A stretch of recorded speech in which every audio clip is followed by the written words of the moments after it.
Bonjour. Alors, on est sur notre quatrième audio sur la sexualité. On avait eu une première audio sur la sexualité dévoyée, un deuxième audio sur le pont vers la sexualité sacrée, troisième audio où on avait un peu exploré la notion du tantra, et puis là, on revient de nouveau vers ce conte. Et dans cet audio-là, je vais essayer de vous donner, d'élaborer avec vous une définition de la sexualité sacrée. De quoi on parle?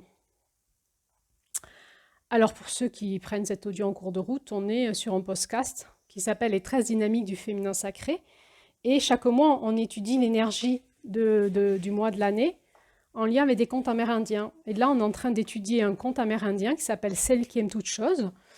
Et c'est l'énergie du mois de juillet dans ce conte, dans cette roue chamanique. Et dans l'énergie du mois de juillet, on travaille sur la notion du caractère sacré de l'amour, et entre autres de la sexualité sacrée, du couple sacré, de la famille, de toutes les blessures qu'il peut y avoir dedans, et aussi de la réunion, l'union, le mariage alchimique du masculin et du féminin en nous, et au niveau cosmique. Alors tout un programme qui fait qu'il y a eu plein d'audios en amont sur ces sujets-là, et là on est en train d'explorer un petit peu plus la notion de la sexualité sacrée.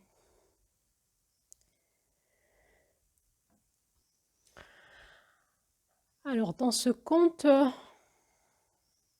sauf si je me trompe, je ne crois pas qu'on parle de sexualité sacrée. Elle parle, on dit qu'elle est la gardienne de la sagesse sexuelle et protectrice de la sagesse sexuelle. Gardienne aussi de tous les actes de plaisir, une amoureuse sensuelle.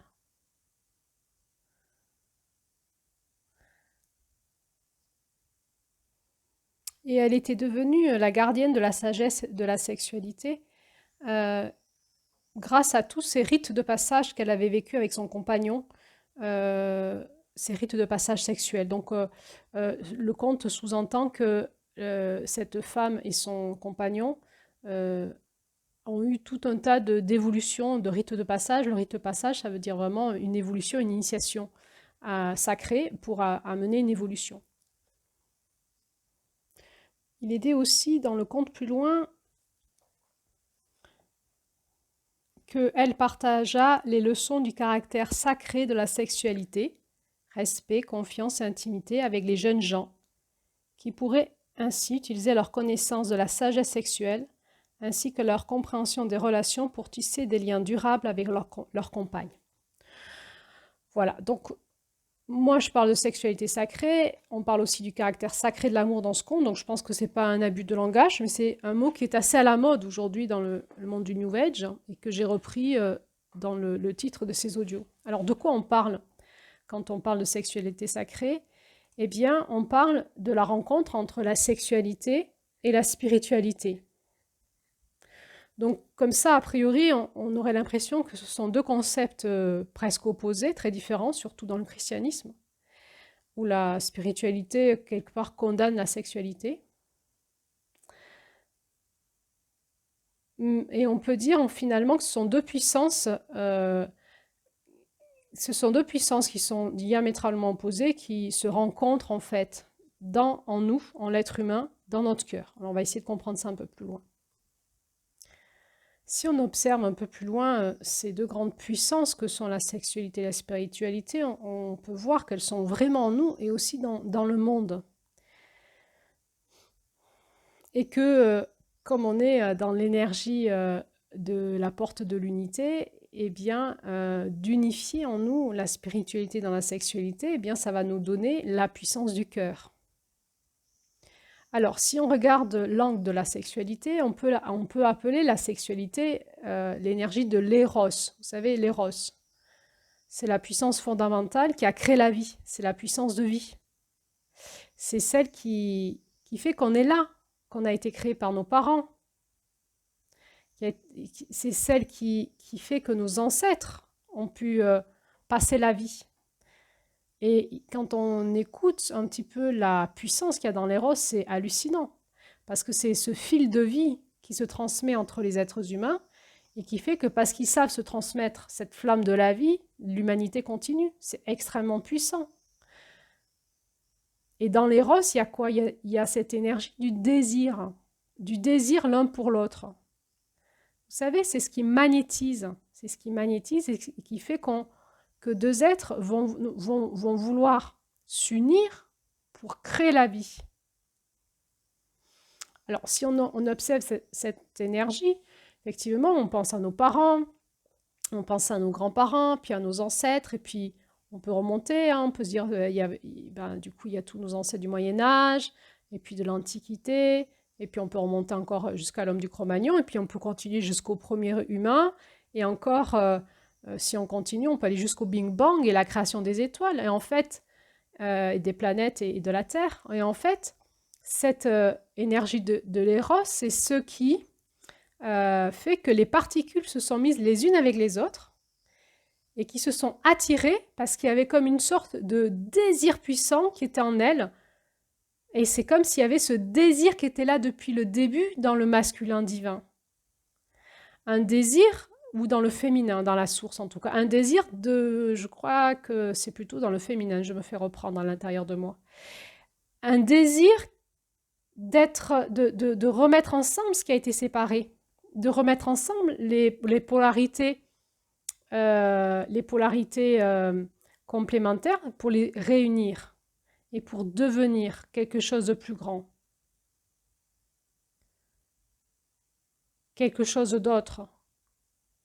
C'est toujours dans ce dynamisme aussi dans le masculin, de l'expansion, de se réunir pour créer la vie, pour s'expanser dans cette énergie de fractal, de faire un enfant ou de créer notre vie ou autre chose. Et on va voir que cette puissance de l'éros, cette puissance sexuelle, je vous le dis maintenant, c'est vraiment l'énergie de vie créatrice. C'est pas qu'une énergie sexuelle, c'est une énergie sexuelle, mais la sexualité, c'est pas que la génitalité. Vous comprenez? Nos organes sexuels, c'est nos organes génitaux, mais la sexualité, c'est pas que les organes sexuels, c'est pas que les organes génitaux. La sexualité, c'est tout ce qui est porteur par cette énergie de vie, du désir de rapprocher des polarités pour créer de la vie. Et on va retrouver l'énergie sexuelle dans tous nos processus de création. Donc prendre soin de notre sexualité, c'est pas juste avoir des rapports sexuels, c'est prendre soin de cette énergie qui est en nous, sous-jacente, et qui crée du désir en permanence de créer de la vie. Et alors, c'est sûr que des entrepreneurs, par exemple, des hommes ou des femmes qui créent des entreprises, ils ont besoin d'avoir une sexualité qui fonctionne bien. C'est pour ça aussi qu'on voit que certains hommes puissants ont besoin, et qui créent des choses puissantes dans le monde, ont besoin d'avoir une ou plusieurs femmes pour entretenir leur énergie sexuelle. Parce que s'ils ont une énergie sexuelle qui est entretenue, eh bien, leur créativité, leur désir de créer, leur puissance de créer, elle est dynamisée et ils deviennent puissants dans le monde. Donc, prendre soin de sa sexualité, c'est pas juste comme ça, frotti-frotta ensemble, mais c'est prendre soin de cette énergie du désir en nous de créer et de créer de la vie. Et donc, il est important qu'on puisse en prendre soin.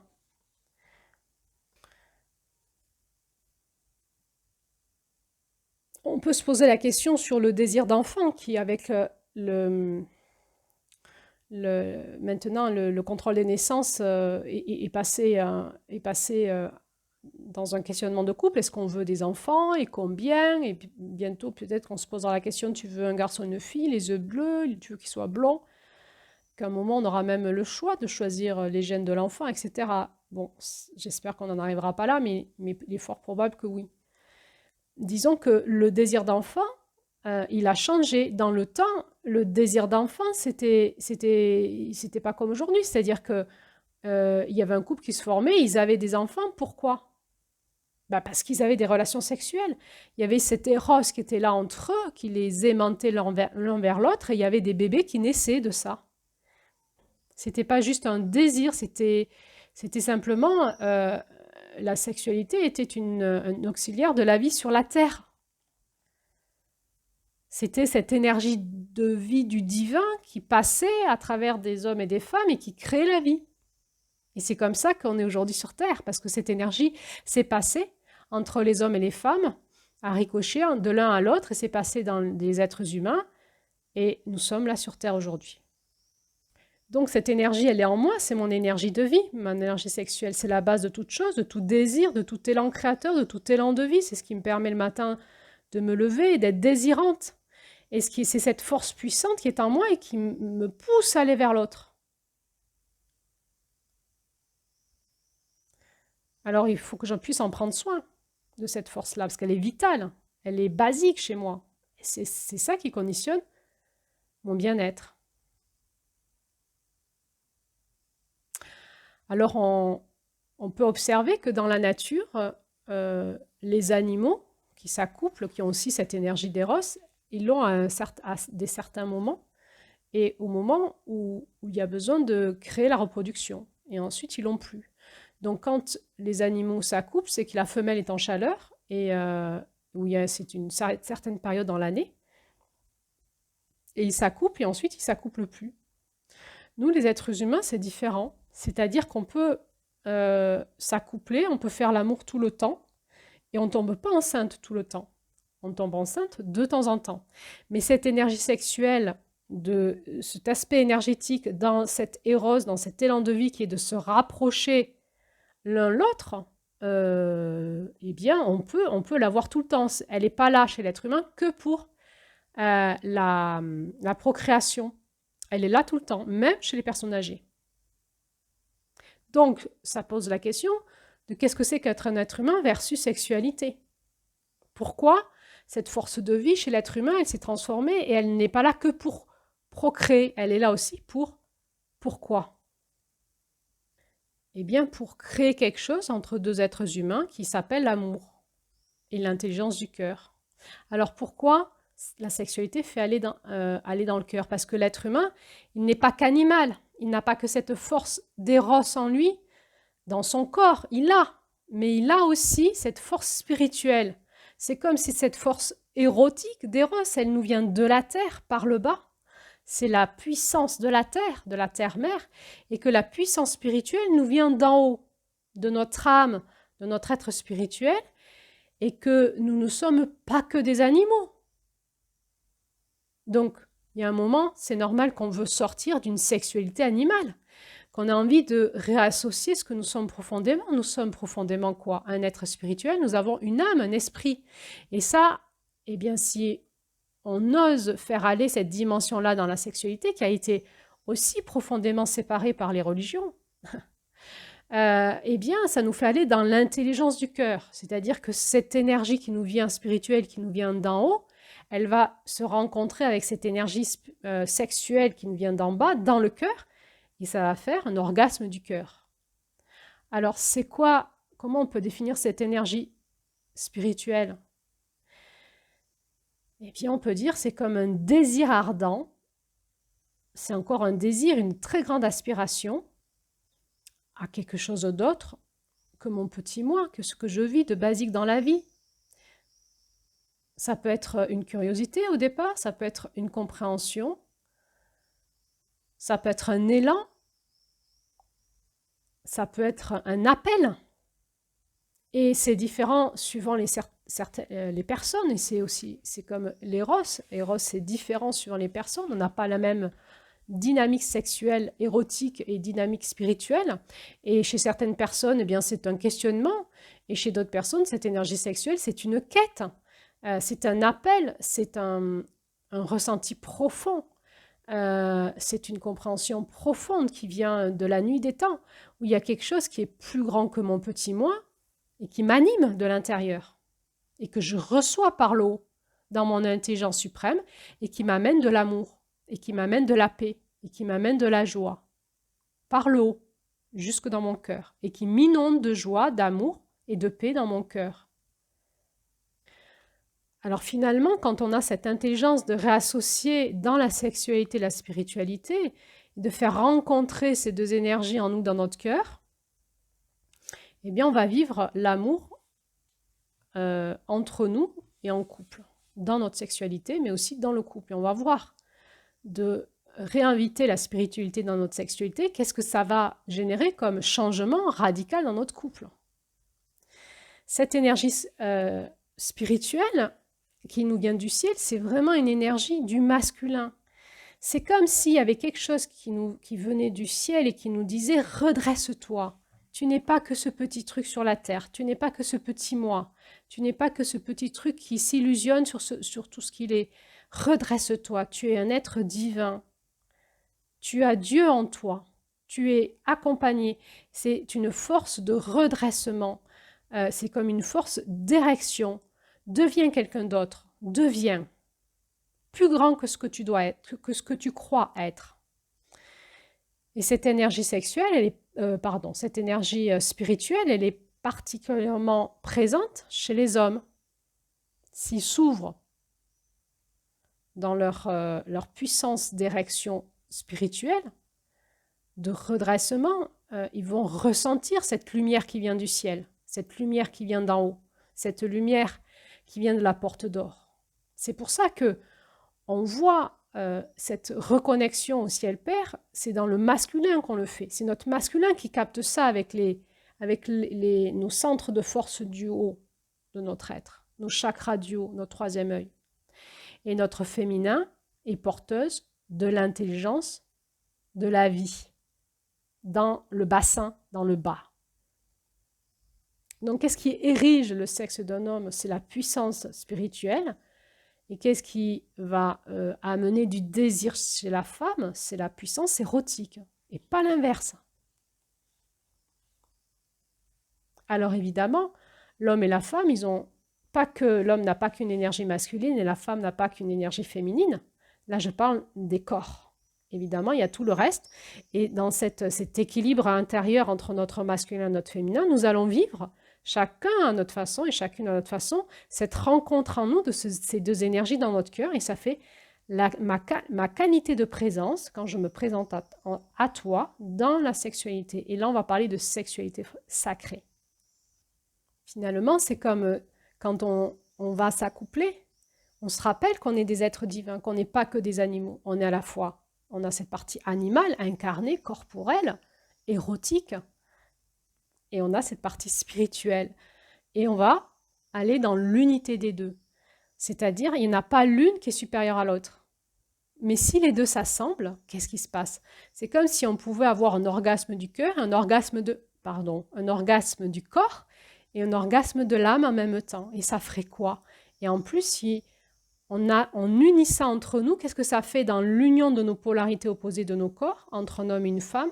Qu'est-ce que ça fait si en même temps, on unit chacun notre polarité ciel-terre dans notre cœur, et qu'en plus on unit ça entre nous dans les polarités opposées complémentaires de nos corps, de nos âmes et de notre esprit. Qu'est-ce qui se passe entre nous? Eh bien, il se passe du sacré à ce moment-là. Il va se passer une puissance d'amour qui va nous porter l'un vers l'autre,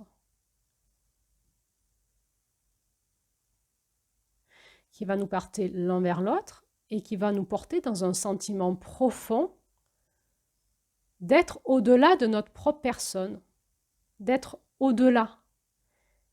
Et ce sentiment amoureux dans l'union de la sexualité sacrée va nous élever l'un et l'autre vers le divin. Donc on voit que cette puissance érotique, cette puissance des corps, cette énergie de vie qui se transmet de génération en génération, finalement, quand on prend conscience, dans un éveil de conscience, quand on élargit notre sensation, notre conscience, finalement, c'est l'intelligence de la terre-mère qui est là. C'est le féminin divin, c'est la déesse mère qui se transmet dans le ventre des femmes, parce qu'on est tous issus du ventre d'une femme. La vie se transmet par le ventre des femmes.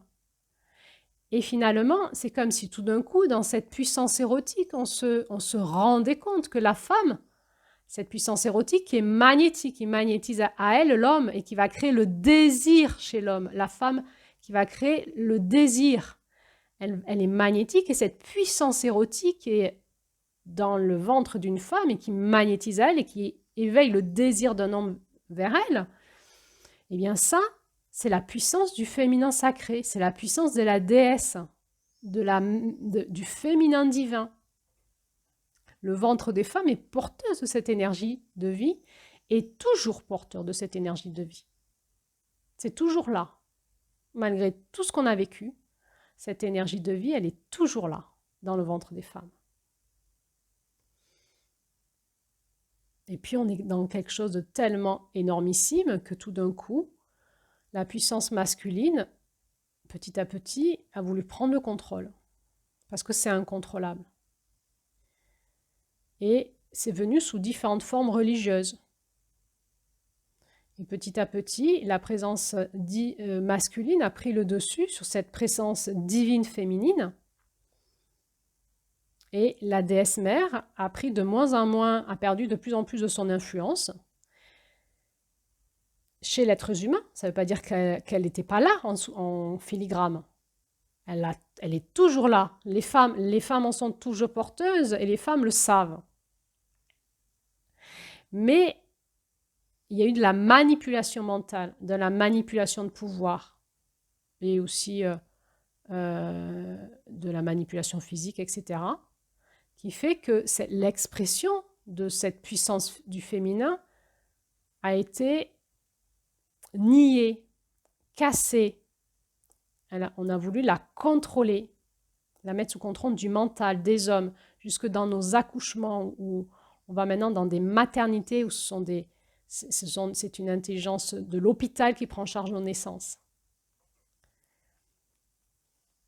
Et puis, l'origine du divin, qui était cette énergie de vie qui se transmettait sur la terre, elle est devenue Dieu, et Dieu le Père, Dieu l'unique, Dieu le masculin, et qui s'est dévoyé petit à petit dans les religions, et petit à petit, ce Dieu est presque devenu et un Dieu d'amour et un Dieu pervers, qui condamnait, si tu ne faisais pas ce que je te dis, tu es en enfer, etc. Et là, il y a eu la victoire de l'inversion de cette force de vie. Et on va retrouver ce contrôle de cette énergie de vie dans la sexualité, où finalement la sexualité est passée dans une énergie totalement masculine et dans une énergie masculine. Et donc, c'est devenu le contrôle de la société par des lobbies, par les films, par la pensée, par des techniques. Et en fait, c'est toute cette force de vie du divin qui est dans le ventre des femmes, elle a été niée et puis oubliée, contrôlée, oubliée. Et puis les hommes en arrivent à ne plus savoir que ça existe. Et il y a une pauvreté dans notre sexualité, mais nous les femmes, nous savons au fond de nous que nous sommes porteuses de ça. Mais comme ça ne colle pas au discours et à la manipulation générale par les films, par les images, etc., il y a un moment où on se dit c'est moi qui ai un problème. Je perçois qu'il y a autre chose, mais c'est moi qui ai un problème. Et alors on en est arrivé à des spiritualités qui essayent de nier le corps, qui considèrent que le corps est mauvais et qu'il faut se détacher du corps, qu'il faut monter, il faut aller vers là-haut, il faut se détacher de la terre en s'élevant. Et là, on a nié le divin, la source même du divin, le féminin divin, la femme, la terre, le corps, la force de vie et la vie. On n'honore même plus la vie en faisant ça. Alors, pourquoi on est en train de vivre un grand changement dans tout ça? C'est qu'il y a cet état où les femmes se rebiffent, hein. On est dans l'énergie de juin, où on dit « stop ».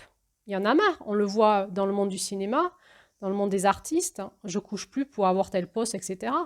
Je ne fais plus... on en a marre qu'on nous soumette à des jeux sexuels. On en a marre qu'on nous présente le porno. On en a marre. Et on en a marre pour nos enfants. On ne veut pas que nos enfants s'initient au porno. On ne veut pas que nos filles adolescentes vivent des expériences sexuelles traumatisantes pour elles avec des petits garçons, des ados qui ont regardé des films porno et qui les utilisent comme des objets sexuels pour s'entraîner dans leur propre sexualité dévoyée. On ne veut plus ça. Et du coup, il y a un élan chez la femme de dire stop et de remettre à l'honneur ce féminin divin en elle, cette déesse mère dont elle est porteuse dans son utérus, et d'honorer la vie. Et donc, c'est quand la femme a pu se libérer du patriarcat et a pu retrouver sa liberté, entre autres aussi financière, de couple, a pu divorcer, a pu vivre sans être mariée à un homme et a pu quitter ses conjoints quand elle voulait, qu'elle a pu retrouver une forme de liberté et donc une forme de menace pour l'homme. C'est-à-dire, je ne t'appartiens pas, je ne suis pas ta possession, je suis libre et dans ma liberté. Si tu ne me respectes pas, je m'en vais. Je te dis non et je m'en vais. Donc tu bouges.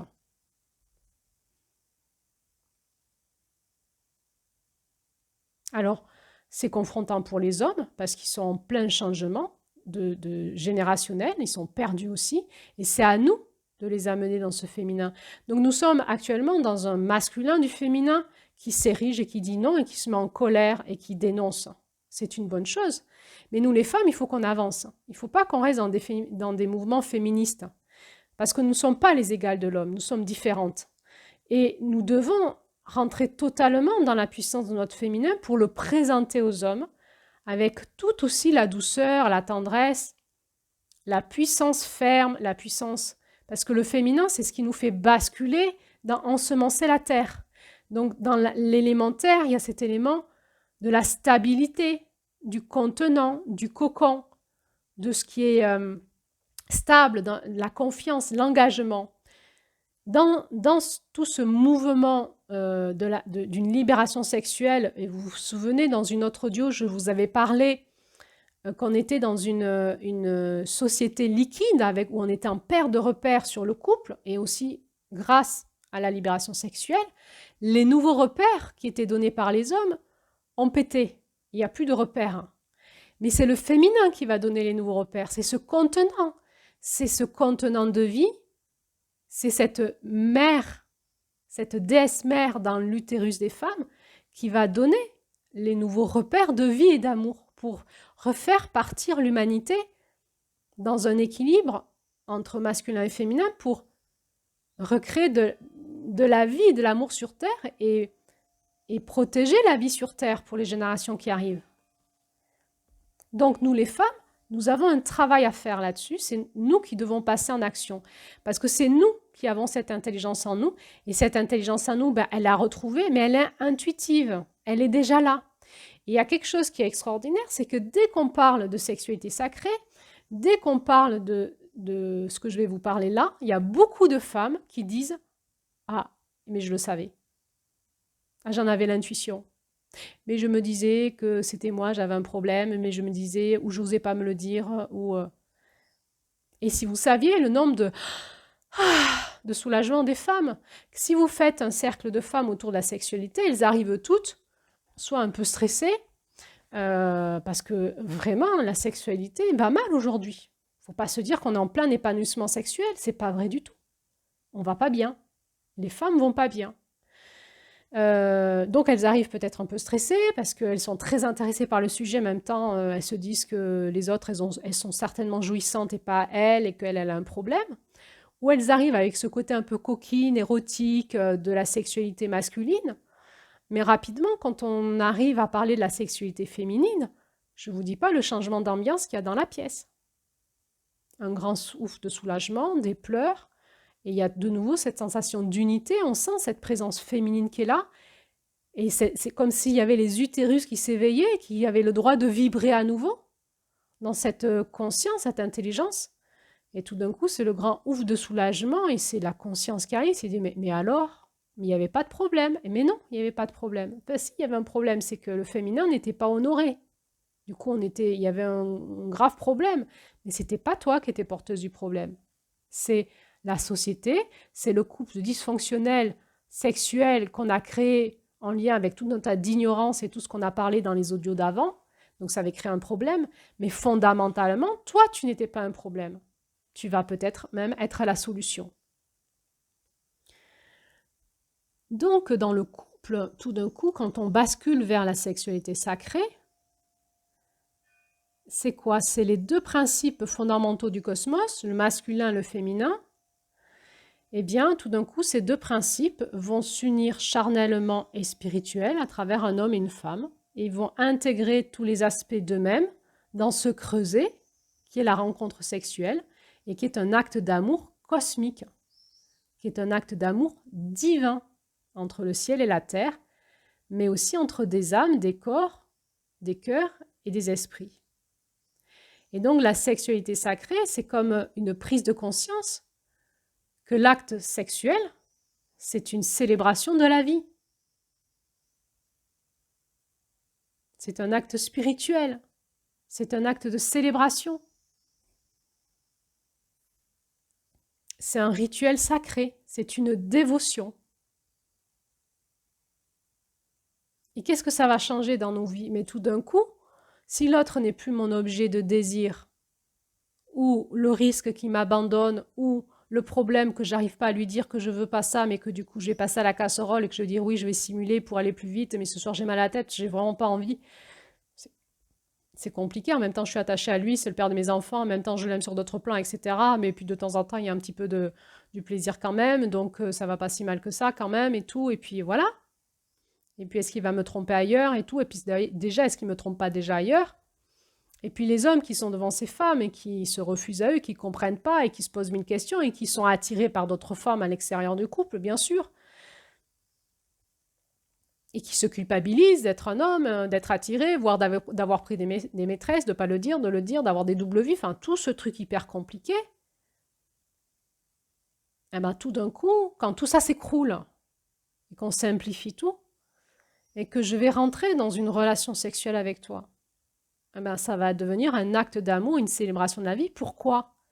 Parce que je prends conscience que je suis une âme, un être spirituel dans ce corps, porteuse d'une énergie sacrée et aussi érotique, qui est sacrée à la fois du ciel et de la terre, dans ce corps de chair, désirant, et que j'ai en face de moi un être spirituel, sacré, qui est aussi mu par cette force du désir, qui l'attire à moi, qui le fait se soupirer de s'unir à moi.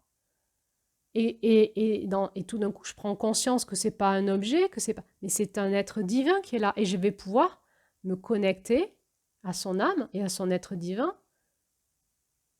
Et il va pouvoir aussi m'honorer là-dedans. Et ça va tout changer. Ça va nous rendre notre humanité. En nous et entre nous. C'est donc en reconnaissant la partie divine de mon compagnon, ma compagne, que je vais pouvoir entrer dans cet espace sacré. Et donc, la sexualité sacrée, de toute façon, comme tout sacré, ça commence d'abord par des rituels. Il va falloir qu'on ritualise notre rencontre. C'est une reconnaissance de l'autre. Et là, ça va guérir tout de suite nos blessures de non-reconnaissance. Donc, on va mettre en place des rituels très simples. Et on va comme rentrer dans un temple. On va créer un temple où on va se rencontrer sexuellement. On va créer les conditions énergétiques favorables pour qu'il y ait une célébration cosmique dans notre chambre, là où on est. Et donc, on va organiser cet espace sacré. Et puis, on va apprendre à se déshabiller en conscience. C'est-à-dire que l'acte d'enlever ses habits n'est pas juste qu'érotique, et on le fera aussi. Mais d'abord, quand on se reconnecte à la sexualité sacrée, on va se déshabiller dans la conscience qu'on se met à nu, en pleine lumière, c'est-à-dire qu'on s'offre à l'autre dans notre nudité la plus totale, dans notre simplicité, dans notre vérité, qu'on s'engage à laisser tomber tous nos masques, tous nos scénarios, qu'on s'engage à revenir dans une personnalité sexuelle, à sa plus simple expression et à sa plus puissante expression, qui est la personnalité divine en nous. Donc c'est comme si on laissait les vêtements à la porte du temple, et dans cette rencontre, on va se rencontrer totalement, en pleine conscience dans notre nudité. Ça veut dire quoi? Sans armure, mais aussi sans demande et sans attente. Et c'est là où tout va changer. On lâche tout ce qui était, tout ce qu'on avait appris avant et qui n'était pas intéressant en fait.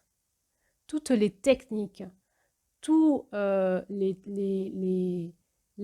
techniques, tout le bien faire ou le mal faire, tout ça, ça s'arrête. Je n'ai plus de demande et je n'ai plus d'attente. Parce que quoi? Parce que je suis. Je suis dans cette vacuité. On va aller dans cette vacuité du féminin divin, dans cette lumière noire. On va retourner à la source. Et dans cet espace-là, on va vivre le plein amour. On va se recharger en amour. C'est là où on fait un orgasme cosmique à deux. Alors c'est là où, du coup, pour certaines personnes qui sont très conditionnées au plaisir, parce qu'on va différencier le désir du plaisir. Le plaisir est très conditionné. Hein? Si depuis toute petite, ma mère elle me donne des bonbons au citron, ben, je vais manger des bonbons au citron toute ma vie, parce que j'adore ça. Si un jour j'ai mangé un truc qui m'a donné, qui m'a fait vomir, à vie, j'aurais plus envie de le manger.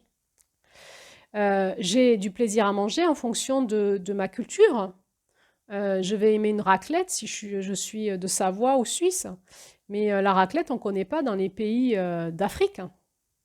Donc la culture dans laquelle je suis conditionne mon plaisir. Et le fait que j'ai du plaisir à vivre ou manger quelque chose, ou à regarder, c'est tout le conditionnement de l'art. Il y a des arts, moi, il y a des tableaux, enfin des arts, des musiques qui ne me parlent pas du tout, d'autres cultures, ça ne me fait pas plaisir d'écouter certaines musiques d'autres cultures. Mais vous me mettez une bonne musique de Bach, par exemple, ou de Beethoven, ou de Mozart, je vais être émue jusqu'aux larmes à un moment.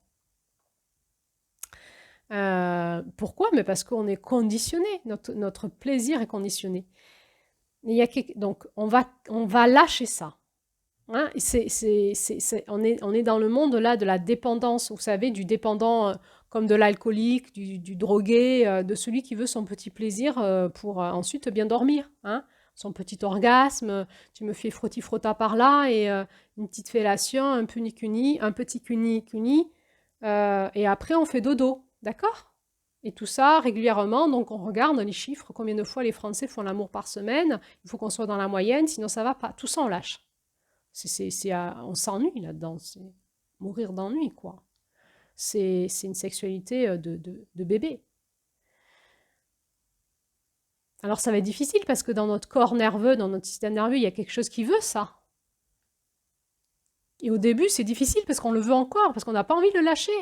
Si on vous dit, si vous avez l'habitude de vous prendre votre petit vin rouge tous les soirs et qu'un jour on vous dit, il ne faut plus le faire, ben vous voulez encore le faire. C'est comme par exemple la cigarette. Il y a un temps entre l'envie d'arrêter et le fait qu'on le fasse, qu'on le décide et qu'on le fasse. Ça se fait pas tout de suite, c'est pas facile. C'est challengeant. Et bien c'est pareil, changer de sexualité, ça va être pareil, c'est le même mode. Par contre, on va suivre cet éros, ce désir profond. Et c'est quoi la différence entre le plaisir et le désir? Eh bien, c'est que le plaisir, c'est profondément ancré en nous. C'est un élan du corps. C'est comme quand on a faim. Quand on a faim, on a faim.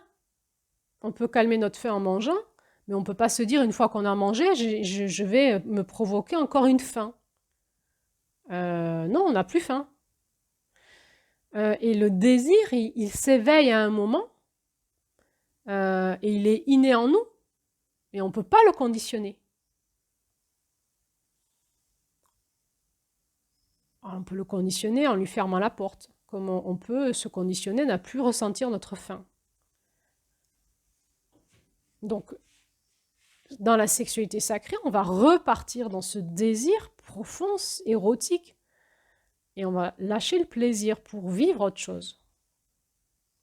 Donc, dans la sexualité sacrée, je vais me présenter juste comme je suis, sans armure, sans attente, sans demande, à nu, juste dans ma présence et dans le don de ce que je suis, avec ce que je suis là maintenant, dans toute mon humilité et dans toute ma présence, dans toute ma puissance d'être qui s'érige et dans tout l'accueil de ce que je suis, dans toute mon humilité. Et là, on est en plein dans l'énergie de juillet, dans celle qui aime toute chose.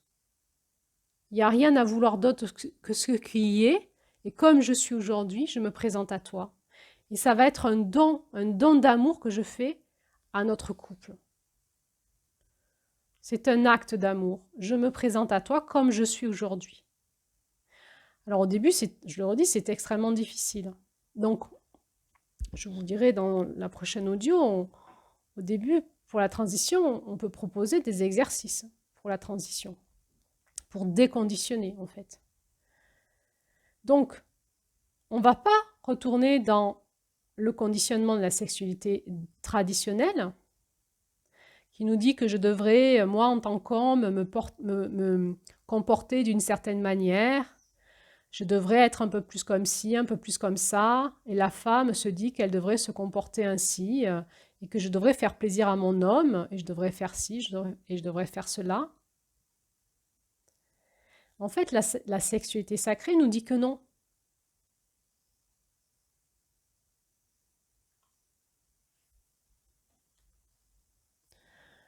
L'autre n'est pas là pour me faire plaisir.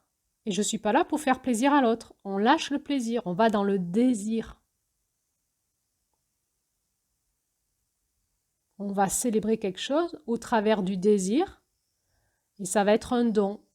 Il y aura du plaisir, hein. Il y aura du plaisir, bien sûr, dans l'éveil, mais ça ne sera plus un plaisir conditionné, ça sera un plaisir divin. Je ne vais pas lui faire plaisir, il ne va pas me faire plaisir. Donc on n'arrive pas avec notre programme en tête en se disant on va se caresser, et puis ensuite il y aura une fellation, et puis il y aura un cunnilingus, et puis non, tout ça c'est fini. Ça ne veut pas dire qu'à un moment il n'y aura pas quelque chose de comme ça, mais ce truc-là il va venir dans un mouvement de danse s'il se présente, et peut-être pas en fait. On reviendra sur la prochaine audio. Concrètement de quoi on parle. Du coup, qu'est-ce qu'on va faire? Eh bien, on va se présenter dans l'espace sacré du couple, l'un à l'autre, en don, comme on est dans notre présence profonde, connecté au ciel, à la terre et au cœur, en don, et on va laisser le divin agir au travers de nous, ce souffle d'amour et ce feu d'amour. Vous vous souvenez, dans l'audio sur l'amour dans ces 4 états, dans tous ces états, il y avait ce feu d'amour, ce feu ardent de l'éros, du désir, du plaisir des amants. On va laisser ce souffle d'amour et ce feu d'amour nous traverser à chaque fois. Et il y a quelque chose d'assez fascinant qui va démarrer, qui s'appelle le désir. Et le désir, c'est une force incroyable qui nous vient de l'intérieur, qui nous traverse.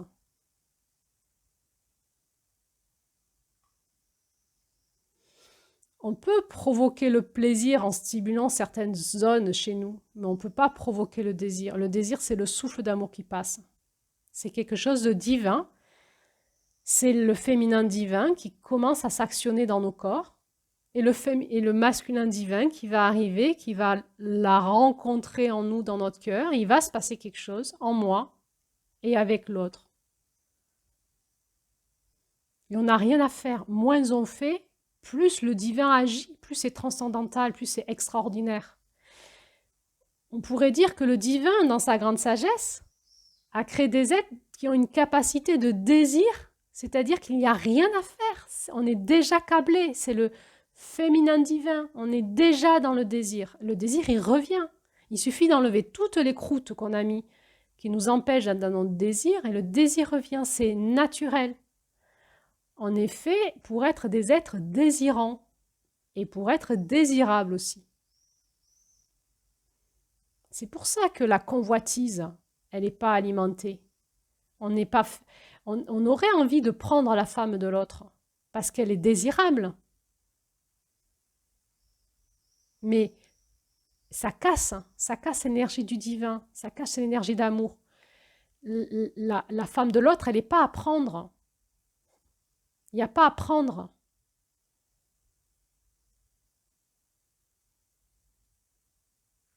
On ne prend pas l'autre.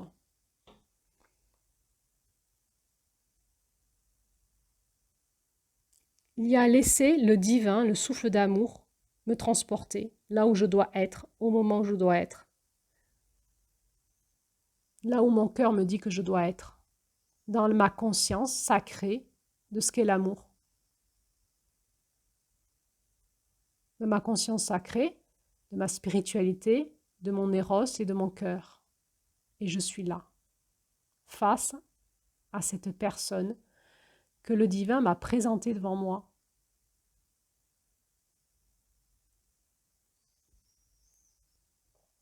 Alors évidemment, ça remet la question, la sexualité sacrée, est-ce que ça peut démarrer dans un couple qui s'est créé par formatage, par conditionnement? Est-ce que le souffle du divin peut passer à travers nous? Eh bien, si l'un et l'autre désirent s'en remettre au souffle d'amour, eh bien, on tente l'expérience et on regarde ce qui se passe. On fait don de soi à l'amour et on regarde. Dans notre humilité, on vit l'expérience et on écoute. Et là, il y a vraiment quelque chose qui vient nous guérir. C'est le grand lâcher-prise. On n'a plus à se poser 10 000 questions. Est-ce qu'on reste ensemble? Et les enfants et tout. On fait don de soi à l'amour, au souffle d'amour. Dans toutes mes pensées, dans toutes mes programmations émotionnelles, dans tous mes scénarios relationnels et d'attachement, même dans ma sexualité, et on regarde ce qui se passe. Je me mets à nu et je me présente devant toi.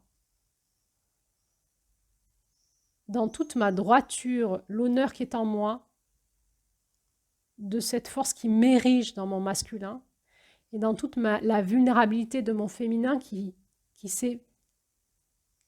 s'ouvre pour accueillir ce qui est là, et ce qui est là, je ne sais pas ce que c'est. Et je lâche prise dans mon humilité. Donc, il n'y a pas de manuel à lire.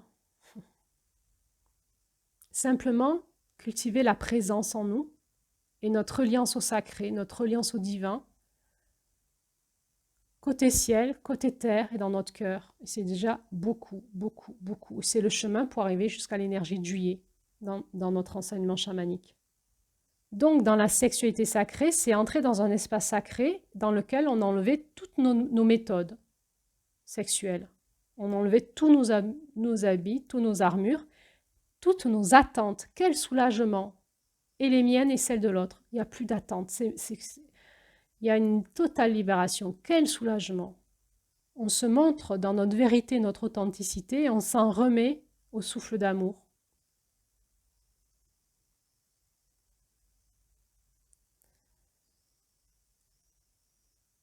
Alors bien sûr, ce que je vous raconte là, c'est l'idéal. C'est tendre vers, on en est à tendre vers. On en est là dans notre masculin en lien avec l'amour, le couple, la sexualité. On tend vers ça.